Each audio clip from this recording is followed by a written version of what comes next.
Juah-juah, selamat pagi. Kita bertemu kembali dalam renungan hari Rabu tanggal 13 April 2022. Tidak ada kata gagal, yang ada hanyalah terlalu cepat berhenti dan menyerah. Mari kita berdoa. Terpuji termulialah Engkau ya Allah Bapa di surga. Engkau Tuhan yang hidup, yang selalu memelihara kehidupan orang-orang yang percaya dan mengandalkan hidupnya kepada Tuhan.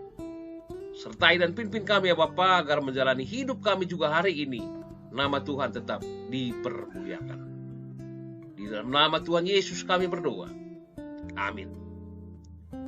Firman Tuhan Matius 4 ayat 17, bertobatlah sebab kerajaan Allah sudah dekat.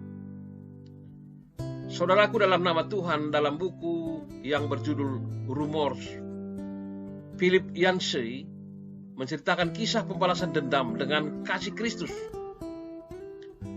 Ketika Nelson Mandela menjadi presiden Afrika Selatan, ia menunjuk sebuah komisi untuk menghukum orang-orang yang telah melakukan tindak kekejaman selama berlangsungnya politik apartheid. Seorang wanita tua dipertemukan secara langsung dengan pejabat yang telah secara brutal membunuh anak laki-laki dan suaminya. Ketika ditanya apa yang ingin ia lakukan terhadap pejabat itu, maka perempuan itu menjawab, "Meskipun saya tidak memiliki keluarga lagi, saya masih memiliki banyak cinta untuk diberikan." Yancey mengisahkan pejabat itu sangat malu dan sungguh-sungguh menyesal sampai ia pingsan. Kepedihan yang ditusukkan wanita itu bukanlah balas dendam yang penuh dosa, melainkan api pemurnian cinta yang dikaruniakan oleh Allah yang dapat memunculkan penyesalan dan rekonsolidasi.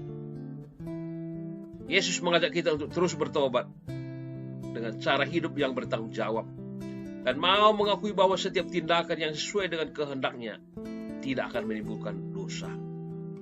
Roh Allah adalah kekuatan Allah sendiri yang bekerja dalam diri kita.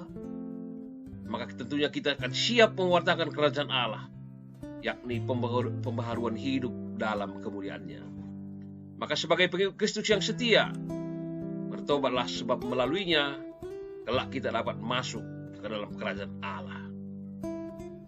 Saudaraku, di zaman ini Tuhan sendiri banyak bekerja dengan mengungkapkan berbagai aspek kebenaran, menyingkapkan watak rusak kita yang menentang Tuhan, seperti kesombongan, keegoisan, kelicikan, kejahatan, sifat jahat, dan yang membenci kebenaran. Tujuannya memungkinkan kita untuk melihat kebenaran tentang seberapa dalam kita telah dirusak oleh setan, dan pada saat yang sama untuk mengenal watak Tuhan yang benar dan yang suci. Kerajaan Allah telah datang dan sedang bekerja di tengah-tengah kita, namun lebih menggambarkan kedaulatan dan kekuasaannya. Maka di mana manusia merasa bahwa dia benar, kuat, dan pintar, Tuhan justru tidak hadir di sana. Tetapi ketika kita merasa lemah, tidak punya kekuatan, tidak berdaya, Tuhan justru memberikan kemampuan, kekuatan, pertolongan, perlindungan, dan kesembuhan itu pun pasti akan terjadi. Hidup dalam Kristus berarti rela terus-menerus diperbaharui. Sebab barang siapa berada dalam Kristus, dia tidak hanya mengalami pertobatan, tetapi juga terus-menerus berseru kepada Tuhan untuk diubah dan diperbaharui oleh Roh Kudus.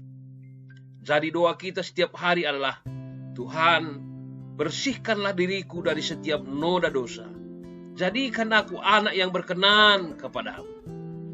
Maka teruslah berjuang menanggapi kemenangan, agar melalui pengorbanannya, hidup kita hari ini juga dalam kemenangan yang sejati. Amin. Nyanyian rohani kita, tercurah darah Tuhan. Menjuah-juah, salam sehat. Tuhan Yesus memberkati.